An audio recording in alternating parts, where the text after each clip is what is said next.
Perkenalkan, saya Sri Maita Dewi. Dan saya Lia Bunini Putri. Kami CGP Angkatan 11 tahun 2024 dari SMA Negeri 7 Kota Jambi. Pada kesempatan kali ini, izinkan kami mempresentasikan hasil diseminasi kami yang telah dilaksanakan pada tanggal 22 Agustus 2024. Selamat menyaksikan.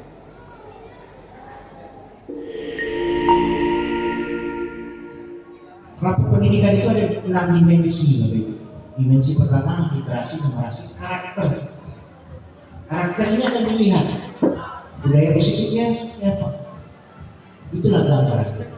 Gambaran kita secara keseluruhan. Seperti apa kita? Apalagi mohon maaf, ada guru-guru yang tidak mau mengikuti perkembangan zaman kurikulum, masih berparadigma lama. Yang penting aku dapat 24 jam aja. Karena begini, kalau kita sifatnya statis, manusia itu akan berkembang gitu. Perilakunya berkembang, kehidupannya berkembang, berubah dinamis. Kalau kita masih berpikiran kolot, tidak ada mau istilahnya menerima perubahan, ya begitu-begitulah nasibnya. Begitu-begitulah kitanya. Itu intinya. Bapak Ibu, mohon maaf, mungkin kalau ada yang tersinggung, mohon maaf. Saya pribadi juga minta maaf. Ya, karena kesimpulan hanya milik Allah Subhanahu Wa Taala. Yang hanya hamba biasa, mungkin banyak dosa. Yang akhiri bila terbaliknya. Assalamualaikum warahmatullahi wabarakatuh.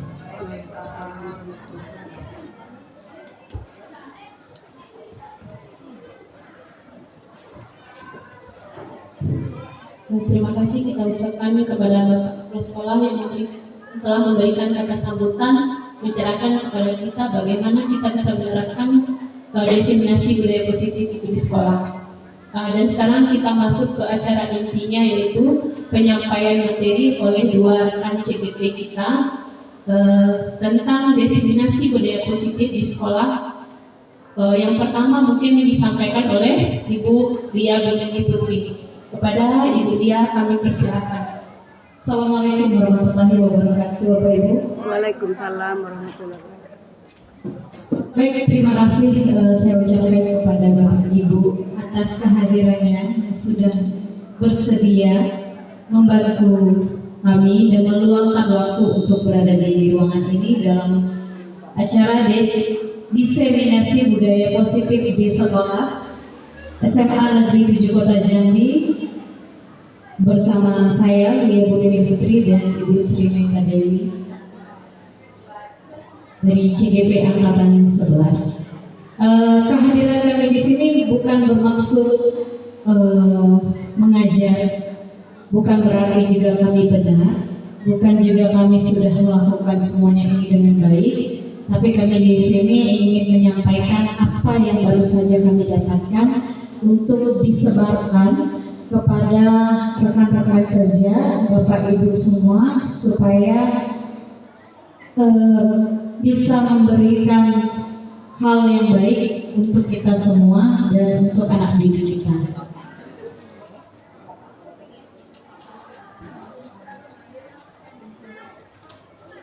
Baik, yang kami bahas di sini adalah tentang budaya positif.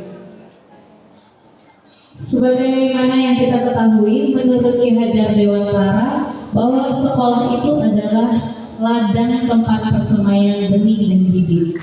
Kita, guru ini ibarat petani, sedangkan siswa kita adalah bibit atau benih-benih yang mau kita tanam. Nah, sebagai seorang petani, kira-kira apa yang kita lakukan agar bibit tadi bisa tumbuh dengan baik? Coba saya minta bantuan Bapak Ibu, mungkin ada yang bisa kira-kira menelaah kira-kira supaya tanaman yang bagus diapain? Bu Widi bisa? Terima kasih Bu Lia. Kalau saya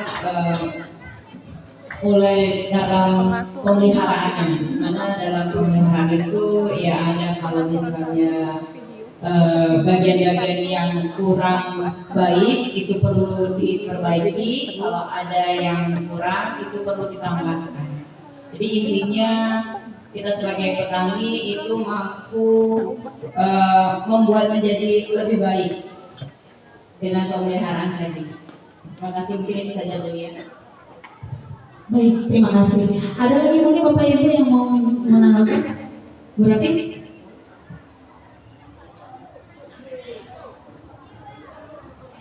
Terima kasih Setia. Mungkin ini sharing sedikit berdasarkan pengalaman saya menjadi petani di belakang gitu ya.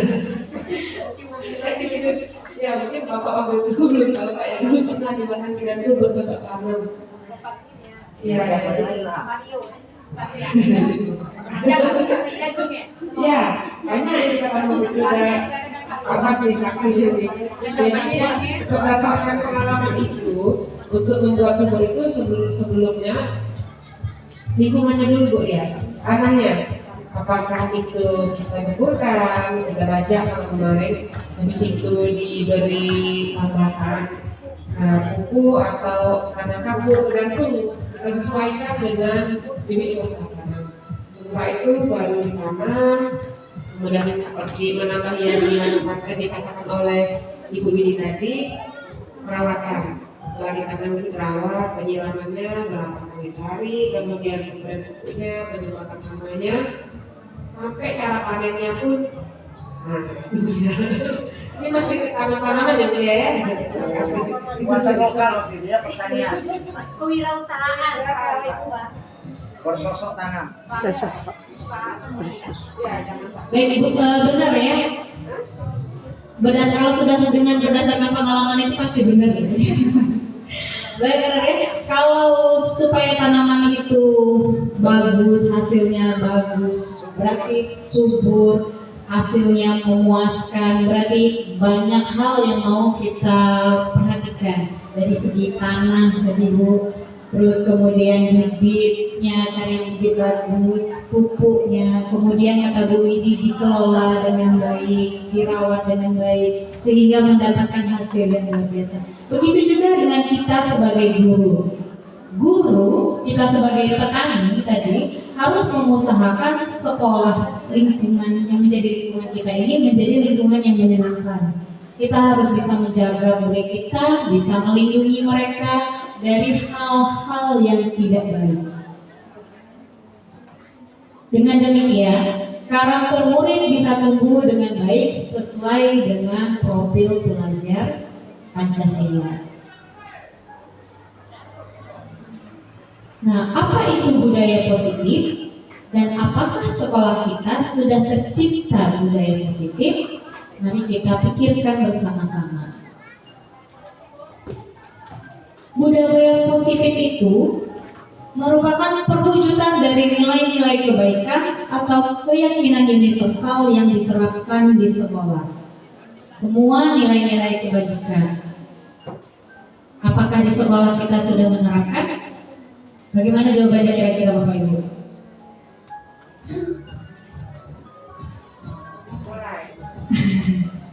Mulai. Sudah ya, beberapa hal Ada empat tingkatan. Ada belum, ada mulai, ada sering, ada sudah terbiasa. terbiasa. Nah, kita berada di tingkatan yang mana Bapak Ibu? Sudah memulai gitu ya. Banyak ya hal-hal positif yang kita ajarkan ke siswa walaupun mungkin masih proses, belum mencapai maksimal.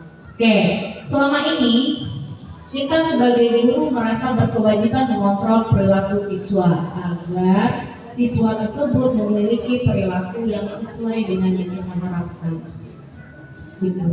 Perilaku yang kita harapkan kan perilaku yang kita miliki, gitu kan? Padahal posisi mengontrol itu ada pada diri kita sendiri.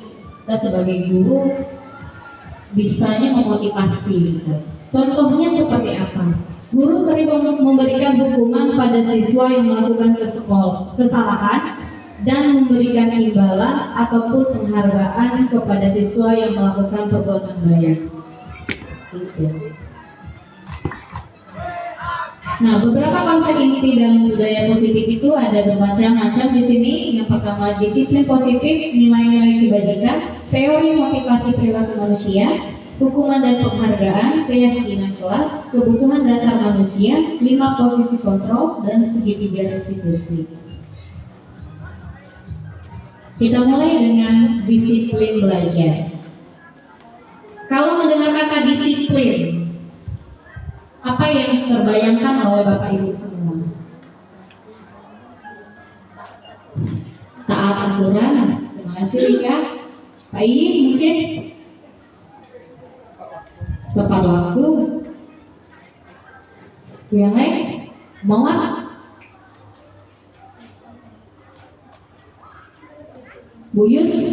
Buyusnya guru BK yang biasa harus disiplin. Dan sudah menerapkan disiplin. Apa kira-kira? Kesadaran diri, gitu ya. Benar. Kalau disiplin itu biasanya lebih familiar ke peraturan, ya nggak? Iya ya, peraturan-peraturan. Nah, peraturan biasa mainnya ke hukuman. Kalau sanksi, gitu kan? Kalau misalnya peraturan itu tidak dilaksanakan, maka kita anggap anak itu tidak disiplin dan kemudian mendapatkan hukuman. Ya, sampai ada istilah peraturan untuk dilanggar, ya, supaya ada yang dihukum. Tapi tidak seperti itu ya, pada dasarnya tidak seperti itu. Karena belajar tentang disiplin itu tidak selalu harus dengan memberikan hukuman. Justru hukuman itu adalah alternatif terakhir dan kalau bisa itu tidak kita gunakan sama sekali.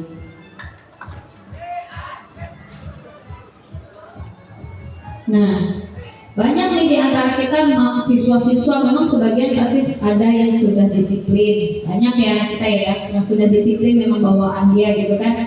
Nah, ada juga yang masih perlu didisiplinkan gitu kan. Nah, murid-murid yang sudah memiliki disiplin positif dari dirinya itu sebenarnya mereka sudah memiliki motivasi dari dalam diri mereka sendiri yang tinggi. Seperti kata Ibu Dini tadi bahwa dia memiliki kesadaran diri, gitu kan? Misalnya dia sudah datang ke sekolah tepat waktu, dia sudah mengerjakan tugas tepat waktu, dia sudah berpakaian rapi, dia sudah tanpa diminta mereka sudah mau menolong guru atau teman, gitu kan? Itu kan sudah bawaan, nah, itu sudah berasal dari dalam diri kita sendiri.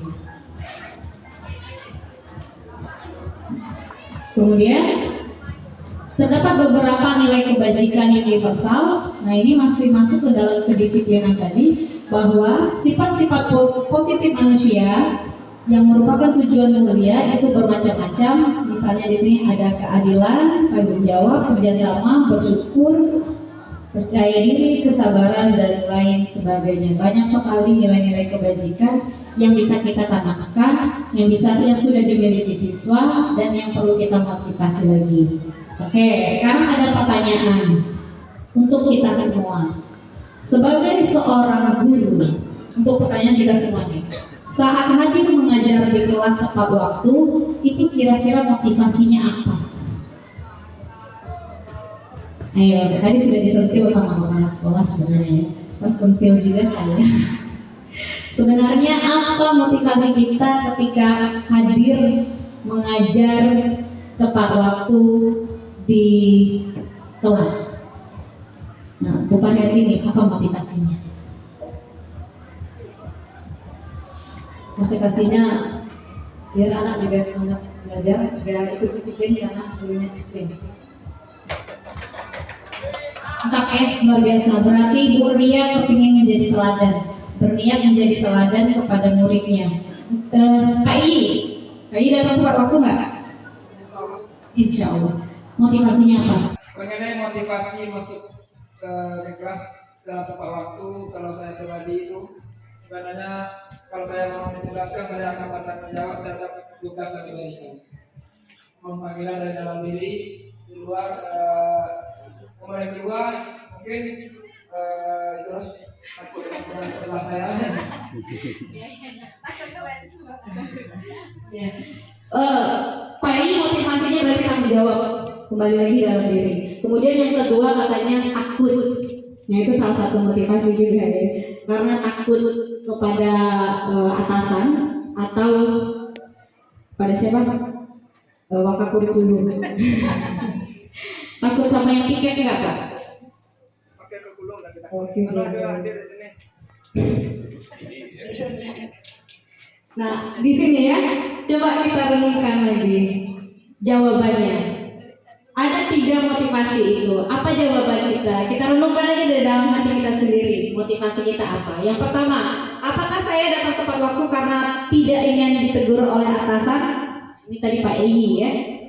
Tadi motivasi kedua karena tidak ingin ditegur oleh atasan. Atau motivasi kedua, ingin mendapatkan pujian dari atasan dan mendapatkan penghargaan sebagai karyawan terbaik, atau ingin menjadi orang yang menghargai waktu, tadi yang bertanggung jawab, menghargai diri Anda sendiri sebagai teladan bagi murid-murid kita agar bisa dipercaya, tindakan kita sebagai guru agar bisa dicontoh oleh murid-murid kita. Gitu ya, tadi masuk ya. Ini masuk tadi motivasi dari Pak I dan Pak Bu Farid. Oke. Nah itu berarti ada menurut Dian Gosen, motivasi tadi itu termasuk ke dalam 3 hal. Yang pertama yaitu menghindari ketidaknyamanan, itu yang tadi karena takut dihukum, takut cuman karena dicatat tiket, takut lainnya.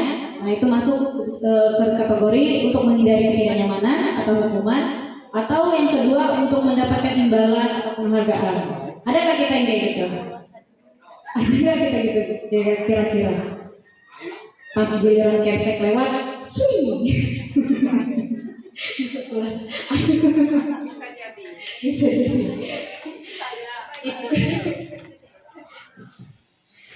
Atau menghindari ada yang ngajak ngobrol gitu ya.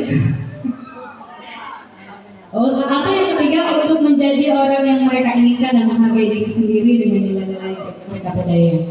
Jadi kalau kita pengen dihargai siswa, maka kita menghargai diri kita sendiri terlebih dahulu. Kalau kita kepingin siswanya datang tepat waktu, maka kita contohkan bahwa kita duluan yang datang tepat waktu. Oke ya. Itu ya Berni. Setuju. Nah, menurut Bapak Ibu, dari 3 jenis tadi, motivasi mana yang paling kira-kira mendasari perilaku murid-murid kita ke sekolah? Ya, kita tadi kan motivasi kita sebagai guru nih. Sekarang motivasi murid kita. Kira-kira menurut Bapak Ibu, dari 3 motivasi tadi, siswa kita banyak yang mana nih? Takut dihukum sama siapa? Sama wali kelas, sama guru ngajar, sama guru piket, kemudian sama orang tua. Tapi pasti banyak juga yang memang kepingin sekolah. Kayaknya mana lebih banyak anak murid kita yang memang termotivasi, memang datang ingin belajar atau cuma menghindari hukum? Ingin belajar ya. Banyak ya, karena kalau kita lihat keseharian yang dihukum itu sebagiannya kecil sekali, yang terlambat itu juga sebagian kecil dari keseluruhan siswa. Untuk itu kita bisa mengambil kesimpulan bahwa sebagian besar motivasi murid yaitu untuk menjadi orang yang mereka inginkan, karena mereka memang ingin belajar ke sekolah gitu ya. Mereka menghargai diri sendiri dengan nilai-nilai yang mereka percaya. Misalkan banyak siswa kita yang berprestasi, banyak mereka yang meraih ilmu pengetahuan dan keterampilan maupun sikapnya. Walaupun ada juga sebagian murid kita yang termotivasi hanya karena untuk menghindari hukuman, ya, supaya daripada ketangkap mereka masuk kelas, gitu kan? Daripada dimarahin orang tua masuk kelas, gitu. Atau ketika sudah dapat surat peringatan baru masuk kelas. Nah, walaupun tetap ada yang siswa kita yang mengalami hal seperti itu. Kalau sudah kita berbicara tentang disiplin, maka poin 3 ini tidak lepas. Yang pertama yaitu hukuman, konsekuensi, dan restitusi. Nah, hukuman itu lebih bersifat yang tidak terencana atau tiba-tiba. Iya nggak? Ya, ketika kita langsung anak berbuat salah, saat itu juga langsung diberikan dijatuhi hukuman. Nah, Bapak Ibu, hukuman itu bersifat satu arah, umumnya yaitu dari guru kita yang memberikan. Kalau siswa bikin salah, langsung kita berikan sanksi hukuman. Maka itu satu arah, tanpa adanya kesepakatan, tanpa adanya aba-aba, pengarahan terlebih dahulu, langsung dijatuhkan. Hukuman juga bisa berupa fisik, psikis, ataupun kata-kata. Itu adalah hukuman yang sering terjadi oleh kita. Sedangkan konsekuensi ini seperti sudah terencana. Seperti apa contohnya, Ibu? Sudah konsekuensi dia, sudah terencana, sudah disepakati.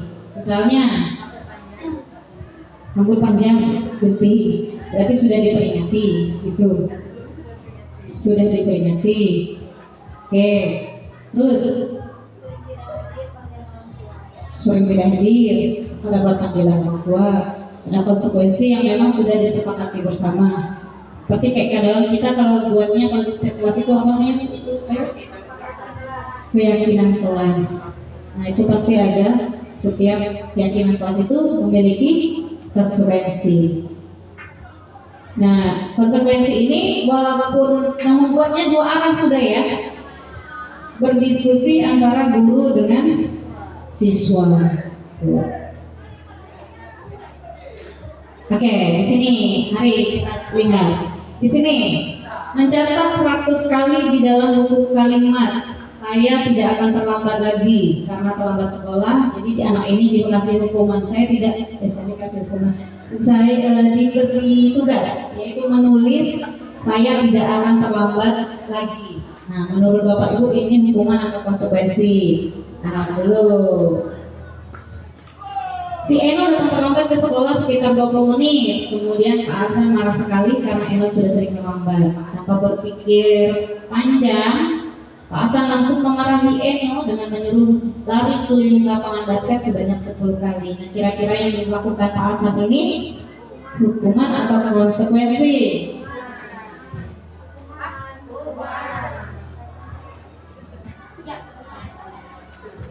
Nah, yang ketiga, menggantikan suatu barang orang lain karena kita menghilangkan barang tersebut. Ini menurut Bapak Ibu konsekuensi. Mari kita lihat jawabannya. Yang pertama tadi hukuman, yang kedua hukuman lari tadi ya, yang ketiga itu konsekuensi. Kalau kita menghilangkan barang orang lain memang harus bertanggung jawab dengan hukuman.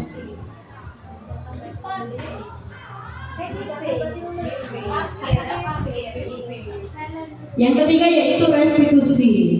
Restitusi adalah proses menciptakan kondisi bagi murid untuk memperbaiki kesalahan mereka. Nah, kalau restitusi nanti ini akan diceritakan langsung oleh Ibu Dewi. Tapi sekilasnya saja restitusi ini kita menggiring anak untuk mengenali kesalahan mereka dan perbaikannya dari mereka sendiri. Gitu. Apa yang akan mereka lakukan untuk menanggulangi kesalahan mereka tersebut dari mereka. Nah, di sini ada beberapa penelitian. Yang pertama di sini katanya dihukum oleh penghargaan. Ada perkataan bahwa penghargaan itu bisa juga merupakan sebuah hukuman. Lucu ya, penghargaan bisa menjadi sebuah hukuman. Tuh. Misalnya suatu penghargaan dari suatu benda yang peristiwa diinginkan yang dibuat dengan persyaratan. Kalau kita ngelakuin itu, kita dapat hadiah. Misalnya nih, kalau kamu datang nanti ngerjain tugas, nanti ibu kasih ini, begitu. Nah, terus kapan jadi bisa menjadi sebuah hukuman? Kalau penghargaan yang kita berikan itu tidak mereka dapatkan. Kemudian dan penghargaan itu juga harus kita lakukan terus menerus. Maka lama-lama mereka kalau seandainya anak-anak yang terbiasa mendapat penghargaan sekalinya tidak dapat, kita tidak bisa menyediakannya, tidak dapat, mereka akan sedih. Ya gitu anak kita lah, anak kita di rumah. Kalau baik nanti ibu mama beri ini, kalau ngerapiin kamar nanti dikasih ini gupit ya. Kalau kamar bersih mama kasih 50.000. Biarlah jadi anak Upit. Sekalinya bersih tapi Bu Upitnya lagi nggak ada duit, anaknya gimana? Menuntut, tantrum, kesal. Nah saat itulah penghargaan bisa menjadi sebuah hukuman. Kemudian penghargaan juga dapat bisa merusak hubungan. Tidak selamanya penghargaan itu baik berarti ya. Kapan itu penghargaan dapat merusak hubungan? Kapan ya? Ketika penghargaan tersebut diberikan orang lain iri, gitu. Misalnya nih, dia sama Bu Dewi, gitu. Sama-sama baik, sama-sama rajin. Yang dapat PMM sangat baik Bu Dewi, saya marah. Gitu kan? Contohnya seperti itu. Nggak langsung diblokir ya Bu Dewi. Nah saat itulah penghargaan tadi bisa menjadi bumerang, bisa menjadi perusak sebuah hukuman. Pernah nggak terjadi kayak gini? Pernah nggak kita terjadi ini? Kalau kita damai ya, mau siapa yang dapat penghargaan monggo, siapa yang dapat hukuman silakan gitu ya. Kalau lebih bagus bersama-sama dihargai gitu ya. Solid gitu, makan bersama gitu ya. Penghargaan mematikan kreativitas. Nah, kapan ini dikatakan mematikan kreativitas? Kapan? Siapa bisa berpendapat? Kita sering nih, kita baru melakukan lomba apa brain class competition. Iya kan? Ya, ketika misalnya anak-anak itu sudah kreativitas, nah hanya gara-gara penghargaan yang diberikan mungkin tidak sesuai versi kita dan mereka kecewa. Besok-besoknya tidak mau lagi, tidak lagi melakukan semaksimal yang sudah mereka pernah lakukan karena mau mereka hasilnya mengecewakan. Maka kemudian penghargaan itu bisa mematikan kreativitas.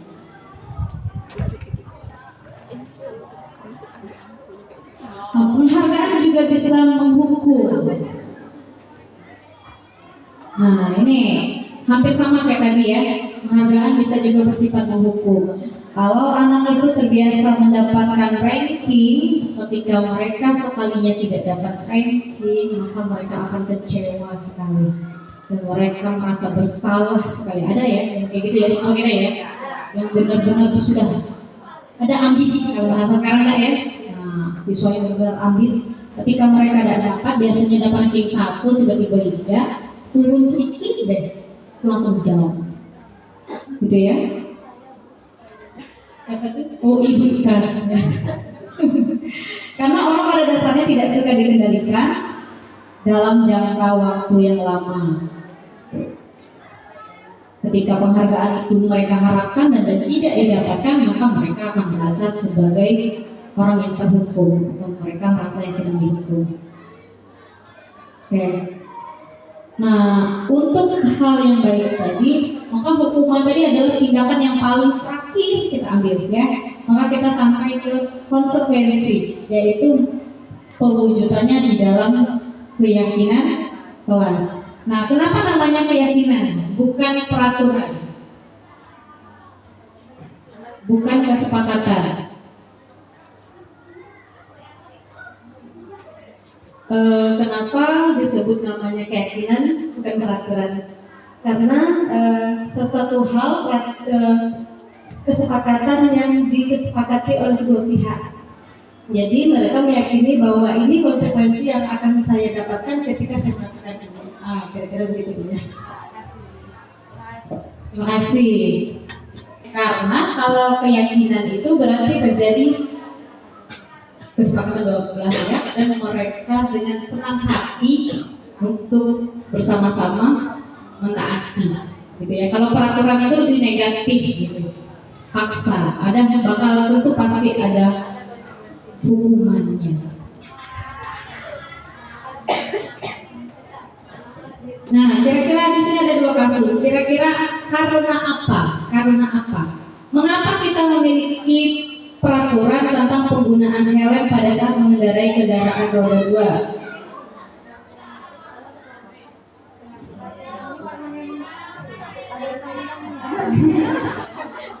Apa Bu Ria? Pajak kendaraan ya.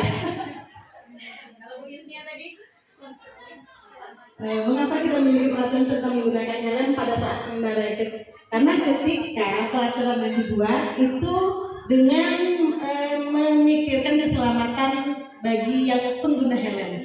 Ya, gitu. Untuk keselamatan. Tadi Bu Mawar saya dengar takut kena polisi. Takut ditilang polisi. Tadi ada 3 ya, 3 alasan motivasi kita tadi. Balik lagi ke alasan 3 motivasi. Ada deh yang kepingin dipuji polisi.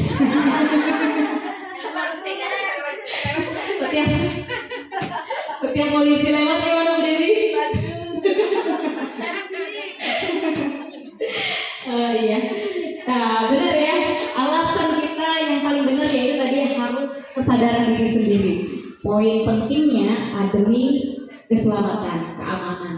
Nah, terus kenapa ada peraturan lagi siswa dilarang merokok ke sekolah?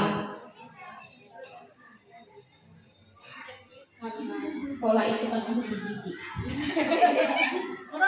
Jadi ketika sekolah itu misalnya tidak melarang rokok itu berarti didikan itu tidak manjur ya, tidak istilahnya tuh berdampak untuk kesehatan. Jika itu dia untuk kesehatan pasti dilarang di sekolah. Tapi ini berlaku untuk siapa dulu? Kecuali paham. Harusnya berlaku untuk kita semua, untuk guru dan kebetulan bapak-bapak yang masuk di sini tidak merokok. Kenapa Pak Pri memilih tidak merokok? Biar enak. Mohon Pak. Tolong. Biar sekali-sekali dengar suara Pak. Karena untuk merokok ini banyak akibatnya. Kalau diteruskan terus nanti bisa-bisa kena bahaya. Bahayanya seperti apa Pak?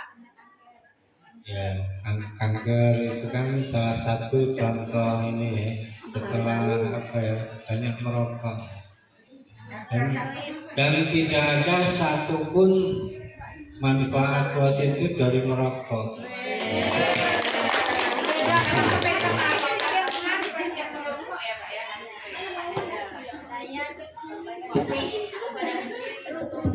Sayangnya yang merokok akut di sini tidak ada. Tapi Pak Pri bisa melakukan pendekatan internal. Apa tugasnya adalah melakukan aksi nyata. Gitu. Berarti alasan tidak boleh karena ini tidak baik untuk kesehatan. Itu tadi poin pentingnya ya. Nah, mengapa keselamatan itu? Karena kita meyakini hal tersebut bahwa kalau nggak pakai helm nanti kita yakin. Kalau cuma peraturan kita takut ditilang, itu hanya peraturan. Tapi karena kita bilang karena kita ingin aman, ingin safety aman untuk diri kita sendiri, itu menjadi sebuah keyakinan, gitu ya. Nah begitu untuk merokok. Kenapa tidak boleh merokok di kelas? Kalau sudah di sekolah, kalau cuma takut kena razia guru, itu berarti sebuah peraturan. Tapi kalau dia bilang sudah dari dalam diri seperti Pak Pri tadi bahwa tidak bagus untuk kesehatan, dia adalah sebuah sebuah keyakinan. Keyakinan kelas bersifat lebih abstrak daripada peraturan yang lebih rinci dan konkret. Contohnya gimana Bapak Ibu? Datang tepat waktu. Biasanya kalau peraturan itu nggak boleh terlambat, nggak boleh nyedar, nggak boleh ini, baku gitu ya. Nah kalau ini lebih apa tuh? Lebih luas gitu. Keyakinan kelas berupa pernyataan-pernyataan universal dibuat dalam bentuk positif. Keyakinan kelas juga tidaklah terlalu banyak karena poin-poin itu pasti masuk semua ke dalam salah satu keyakinan tersebut, sehingga kalau nggak terlalu banyak dia jadi mudah diingat dan dipahami. Kemudian diharapkan bisa diterapkan di lingkungan yang sekolah atau kelas. Terus semua siswa atau semua warga kelas ikut berkontribusi dalam pembuatan keyakinan tersebut, harus rame-rame. Dan setelah keyakinan dibuat dan diterapkan itu harus ditinjau ulang untuk selalu diperbaiki dari waktu ke waktu. Oke. Nah ini macam-macam nih. Yuk Bapak Ibu kita diskusi lagi yuk. Tuliskan keyakinan kelas atau nilai kebajikan yang tepat untuk hal-hal seperti ini. Yang pertama, kembalikan barang ke tempatnya. Kira-kira bahasa universalnya apa? Kembalikan barang. Apa nilai kebajikan yang tertanam di dalam itu? Bertanggung jawab. Jadi, apa bahasanya? Setiap enggak, poinnya hanya di nilai kebajikannya tadi. Berarti setiap siswa harus bertanggung jawab atas barang-barang yang ada di kelas maupun sekolah, gitu dah. Dilarang mengganggu orang lain. Poin kebajikannya apa nih? Saling menghargai. Hadir di sekolah 15 menit sebelum pembelajaran dimulai. Disiplin waktu. Dilarang melakukan kekerasan. Masuk ke dalam poin apa tadi? Saling menghargai. Karena itu tadi nggak perlu banyak ya. Jadi kayak dilarang mengganggu, dilarang kekerasan itu masih masuk dalam satu poin, yaitu saling menghargai. Dilarang menggunakan narkoba, menjaga kesehatan. Bergantian atau menunggu giliran, masuk ke poin mana tadi? Masuk masih ke poin menghargai atau menghormati. Kemudian dilarang merokok. Nah, berarti siswa-siswi dan guru harap menjaga kesehatan. Diharapkan masuk ke poin narkoba. Gunakan masker, masih ke kesehatan. Berjalan di kelas dan koridor. Ayo, anak nih yang suka lewat tanpa izin itu maksudnya itu berjalan di kelas koridor. Tanpa misalnya kayak guru lewat seliweran aja sembarangan. Menjaga sopan santun. Nah dari banyak poin berapa nih? 1, 2, 3, 4, 5, 6, 7, 8, 9. Tidak. Jadi tadi berapa nilai kebajikan yang kita dapatkan? Yang pertama tadi, benar nggak nih yang kita kerjain tadi? Benar ya? Nah, sampai lagi akhir. Nah inilah contoh keyakinan kelas yang sudah kami buat bersama siswa bersama-sama. Baiklah, materi saya sudah sampai di akhir penghujung materi saya. Saya harapkan di sini kita semua, saya juga, saya terutama punya tugas yang berharga di sini ya. Kalau kita berani berbicara, berani memberi informasi, berarti berani mencontohkan gitu. Allah. Bismillah aja ya, Bismillah. Nah semoga bisa Bapak Ibu terima dan bisa dimengerti dan bisa kita terapkan bersama-sama untuk tidak langsung menjatuhkan hukuman, tapi lebih ke membuat sebuah keyakinan yang dimana di dalamnya terdapat nilai-nilai kebajikan yang kita harapkan bisa mendisiplinkan siswa dengan kesadaran mereka sendiri. Oke ya, saya tutup dengan wabillahi taufiq wal hidayah. Wassalamualaikum warahmatullahi wabarakatuh.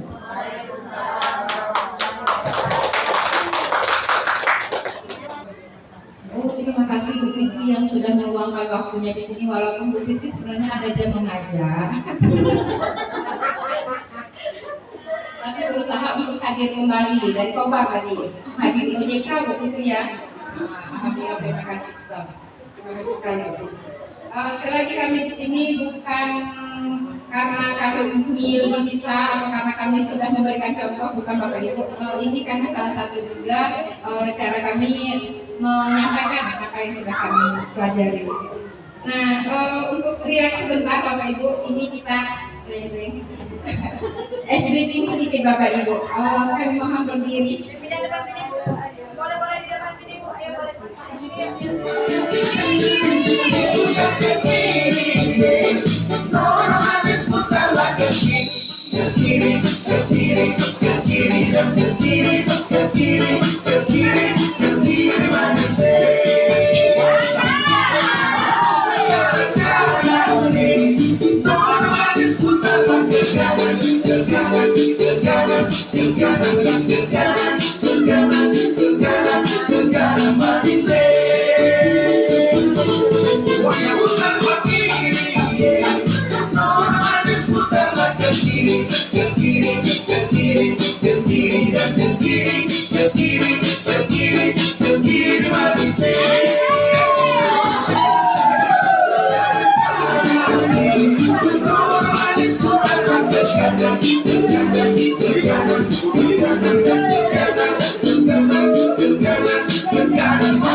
Terima kasih Bapak Ibu. Gimana segar? Panas? Baiklah Bapak Ibu, kalau saya lanjut ke materi berikutnya, yaitu kebutuhan dasar manusia.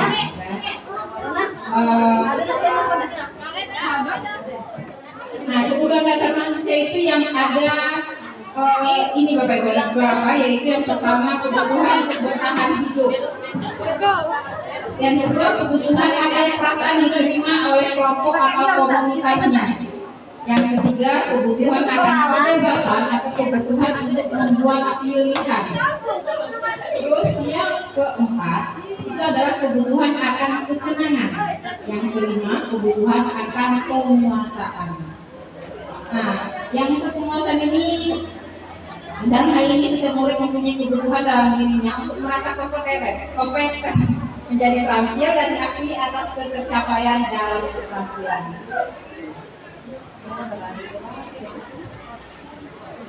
Nah, ini Bapak Ibu, ini saya lewatin penyampaian ini. Panas. Nah, ini ada contoh Bapak Ibu. Tahun ini Dimas Genap berusia 17 tahun. Ia senang sekali ketika ayahnya mulai mengajarkannya menyetir mobil. Setiap akhir pekan dia berlatih menyetir, dia terlihat senang sekali berlatih sampai akhirnya dia bisa menyetir mobil dengan baik dan lancar. Ketika ibunya bertanya pada Dimas, apa yang membuat dia ingin bisa menyetir mobil?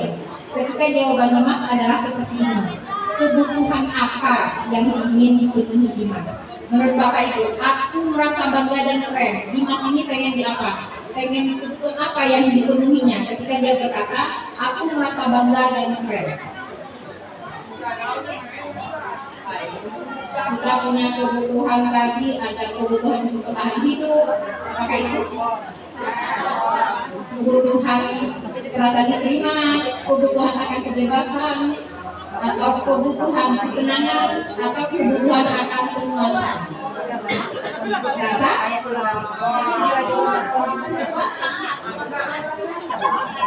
Oke, kita lanjut. Kesenangan. Yang kedua, aku senang bisa pergi ke tempat-tempat yang aku suka. Kepuasan, kesenangan. Yang ketiga, menyetir mobil itu Kesenangan. Yang keempat, dia bisa jalan-jalan naik mobil sama teman-teman. Kesenangan. Apakah benar? Nah, yang merasa keren itu maksud rasa ingin menguasai kebebasan karena bisa kemana-mana.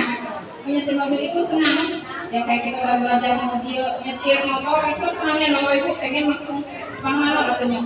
Yang kedua, nah dia bisa jalan-jalan sama teman-teman, nah itu termasuk cinta dan kasih sayang. Nah, posisi kontrol ya, tepat saja. Yang materi yang berikutnya itu ada posisi kontrol. Saya akan duduk mobil ini Bapak Ibu. Gini Bapak Ibu, sebelum saya mulai, saya ingin Bapak Ibu menuliskan di sini sesuatu hal terserah. Apakah itu mobil, ditulis saja. Apakah itu suami atau meja kursi. Nah, setelah ditulis Bapak Ibu silakan tegak kertasnya. Nah, tegak. Nanti Bu Desya sama Bu Widi, Bu Dita dengan Bu Pit, Bu Ika boleh dengan kakak ini cari pasangan masing-masing. Setelah itu tegak. Terserah nanti Bu Widi bergantian dengan Bu Yus, buka tangan Bu Yus kalau Bu Widi, atau bagaimanapun caranya bisa atau tidak membuka genggaman dari Bu. Sebanyak Bu, sebanyak Bu. Boleh dengan cara paksaan, boleh dengan cara kelembutan. Silakan sekarang awali. Awal dulu. Ayo. Awal dulu, silakan.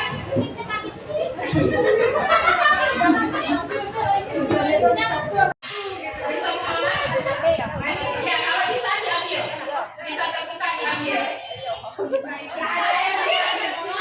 Boleh nggak usah dikasih, tidak harus dikasih. Aduh, diusahakan. Nah, dapat terbuka.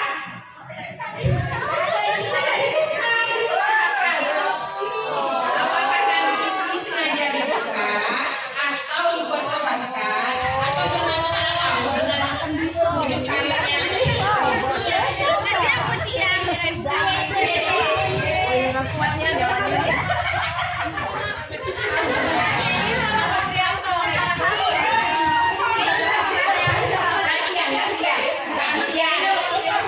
Pak Edi yang tadi menyerahkan. Kenapa Pak Edi? Orang lain lebih membutuhkan daripada saya. Terima kasih Pak Edi. Tadi yang susah dibuka sekali Bu Suai. Bu Mawar, kenapa susah sekali? Kenapa? Kamu.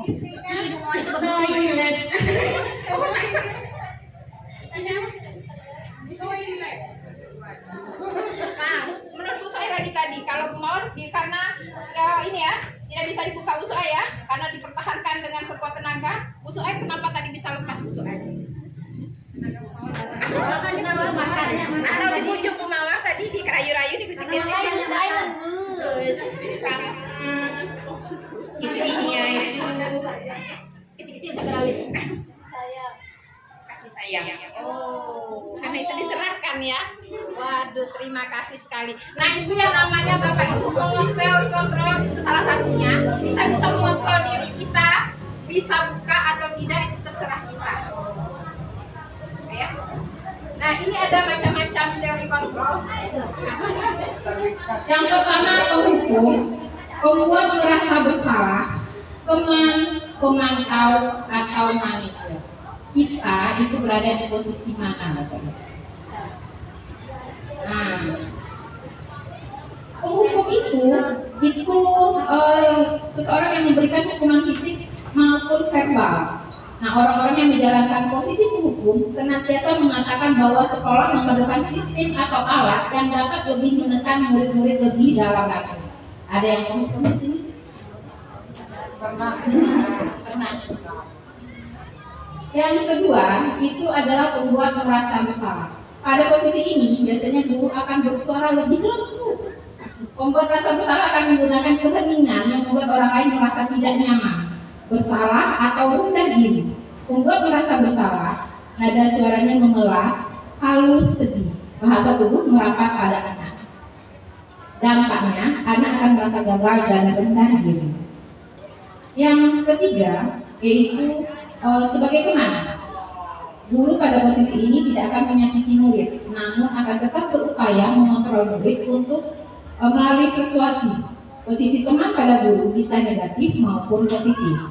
Positif di sini berupa hubungan baik yang terjalin antara guru dan murid.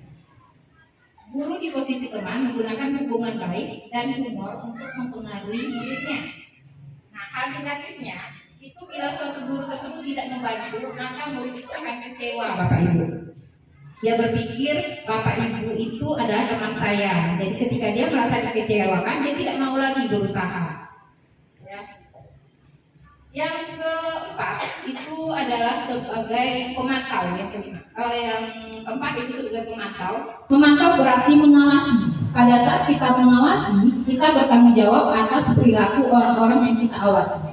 Posisi pemantau berdasarkan pada peraturan-peraturan dan konsekuensi. Dengan menggunakan sanksi atau konsekuensi, kita dapat memisahkan hubungan pribadi kita dengan murid sebagai seseorang yang menjalankan posisi pemantau. Seorang pemantau sangat mengandalkan perhitungan, catatan, data yang digunakan sebagai bukti atas perilaku seseorang. Dampaknya, anak akan menitik beratkan pada sanksi atau hadiah. Nah, yang terakhir, posisi kontrol yang terakhir yaitu sebagai manajer, di mana posisi ini guru berbuat sesuatu untuk muridnya bersama-sama dengan murid menemukan solusi atas permasalahan. Jadi tugas ini mengatur perilaku seseorang, membimbing dan mengatur dirinya. Seseorang manajer bukannya memisahkan murid dari kelompoknya, tapi mengembalikan murid tersebut ke kelompoknya dengan lebih baik dan kuat. Dampaknya, anak bisa mengevaluasi dirinya sendiri, menganalisis kebutuhan apa yang belum terpenuhi pada dirinya, dan dia juga bisa mencari solusi untuk memenuhi kebutuhan. Menurut Bapak Ibu, dari lima posisi kontrol tadi, kita berada di mana? Silahkan dicermati, diteliti lagi kita berada di mana. Nah, ini ada beberapa contoh.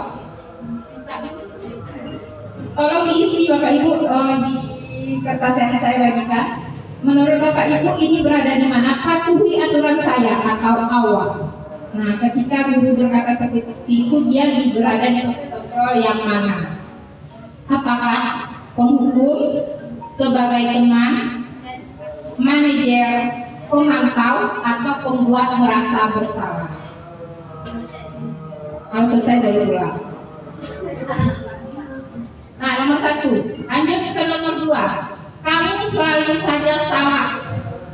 Nah, apakah dia berada di posisi yang mana dari 5 posisi tadi? Yang ketiga, ibu sangat kecewa sekali dengan kamu. Yang keempat, berapa kali Bapak harus memberitahu kamu ya? Yang kelima, gimana coba kalau orang tua kamu tahu kamu berbuat begini? Yang keenam, ayo bantulah demi Bapak ya. Ibu Dita, dari 2 pertanyaan itu, jawaban kita yang mana? Yang nomor 1, nomor 2? Patuhi aturan saya atau awas itu sejenis ancaman. Apakah penghukum, pembuat merasa bersalah?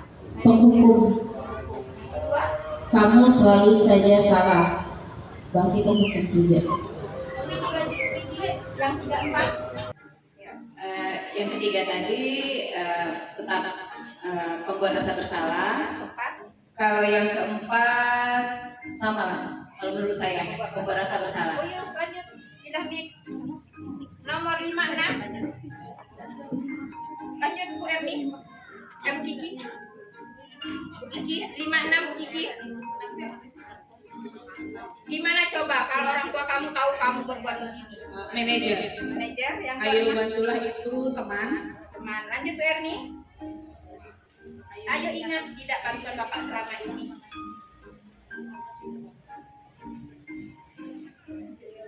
Merasa bersalah. Terus ayo ingat ya sudah kali ini tidak apa-apa, nanti Ibu bantu beres. Teman. Nah, yuk lanjut. Bu Tini, peraturannya apa?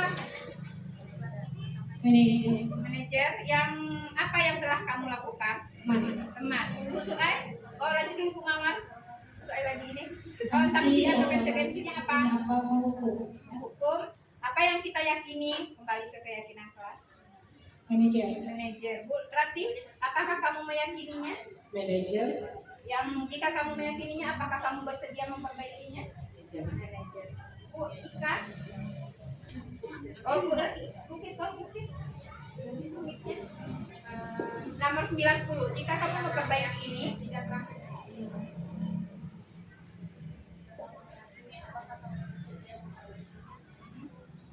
Posisi kontrolnya berada di mana? Manajer. Lanjut, Bukit. Nomor 9. Jika kamu memperbaiki hal ini,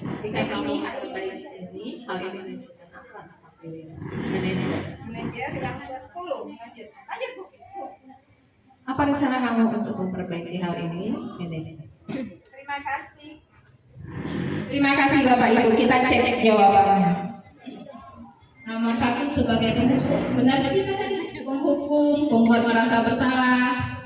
Ya, jadi tahu ya yang mana yang bisa menjadi manajer, pembuat merasa bersalah sebagai teman ataupun pemantau. Yang tadi pemantau berarti mawar. Sanksi atau konsekuensinya apa? Itu sebagai pemantau. Nah, kita lanjut ini materi terakhir yaitu segitiga restitusi. Nah, segitiga restitusi ini adalah sebuah diagram pemulihan bagi anak yang melakukan kesalahan. Jadi fokusnya bukan untuk memperbaiki kesalahan, tapi untuk memperbaiki karakter baik pada diri anak setelah dia berhasil memecahkan atau mencari solusi dari masalahnya sendiri.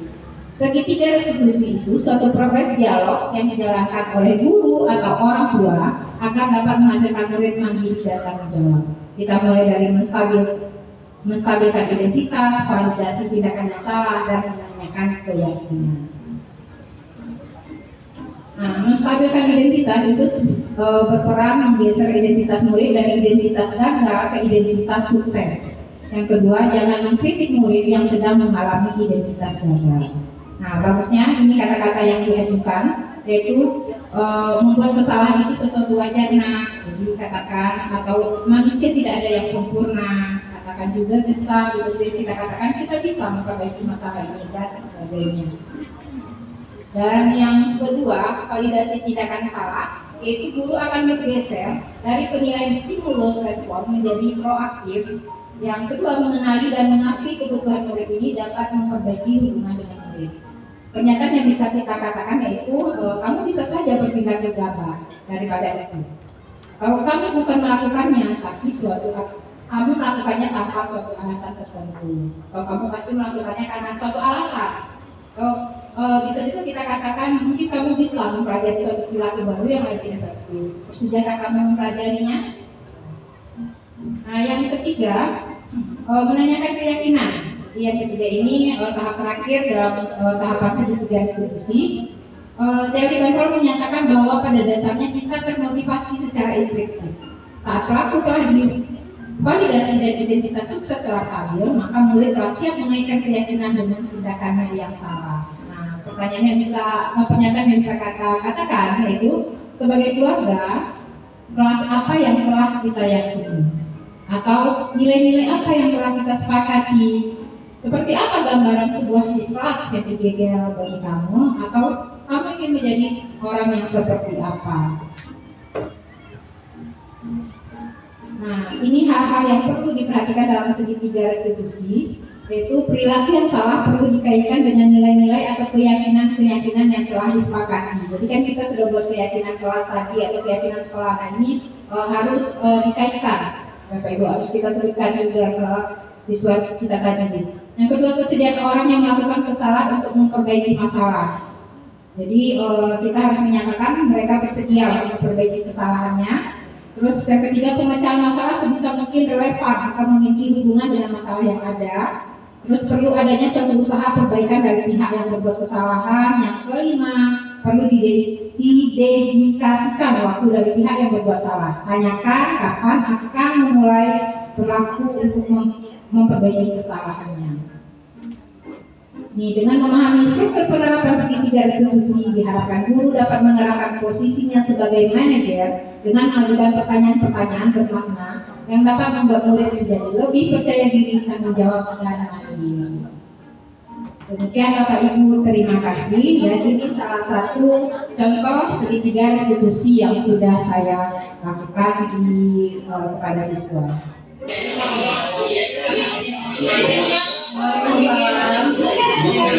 Ya, silakan Ibu Amira.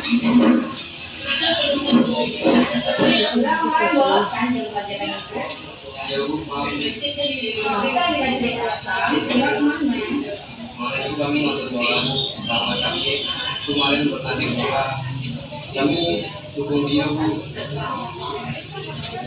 Jadi Mira nonton bola. Berarti Mira suka bola ya? Ibu paham Mira suka bola. Tapi jangan sampai bola sekolah ya. Setiap orang itu memiliki kesalahan. Itu juga pernah melakukan tidak apa-apa. Nah sekarang Mira, ingat nggak apa kesepakatan kelas kita? Ingat mengikuti pelajaran dengan baik dan tidak bolos.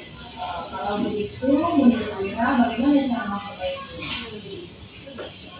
Kami minta maaf Bu, kami tidak bakal mengulangi kesalahan kami Bu, kami tidak bolos lagi dan kami akan memilih untuk diberikan.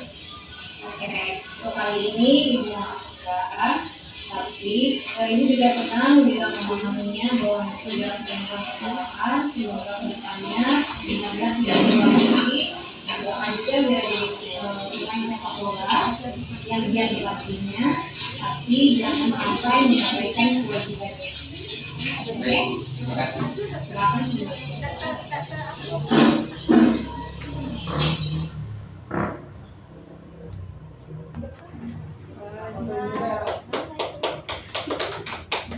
Demikianlah Bapak Ibu, sekali lagi saya ucapkan terima kasih. Semoga apa yang kami sampaikan bisa menjadi pelajaran untuk saya pribadi dan kita semua. Sekali lagi, Assalamualaikum warahmatullahi wabarakatuh. Assalamualaikum warahmatullahi wabarakatuh. Perkenalkan, saya Ika Puspadewi, salah satu rekan kerja dari Ibu Sri Mata Dewi. Penerapan budaya positif di sekolah tidak lepas dari nilai dan peran kita sebagai seorang guru. Jadi dengan adanya diseminasi budaya positif oleh Ibu Sri Mita Dewi bisa menjadi wawasan dan pengetahuan baru bagi saya bagaimana nanti saya bisa menerapkan sosialisasi budaya positif di sekolah untuk pembelajaran yang berpihak kepada murid. Terima kasih.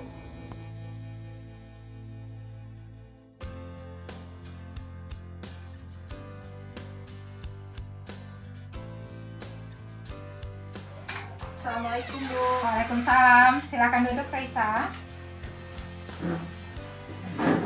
Raisa tahu kenapa Ibu panggil ke sini? Tahu. Apa? Kenapa Raisa terlambat upacara? Bangun kesiangan terus nggak ada masak. Raisa tahu kesepakatan kelas kita? Tahu Apa? disiplin waktu. Jadi kan setiap manusia itu mempunyai kesalahan. Bagaimana caranya ke depannya kita bisa memperbaiki kesalahan. Menurut Raisa, bagaimana untuk ke depannya Raisa memperbaiki kesalahan ini? Kedepannya kami akan bangun lagi awal lagi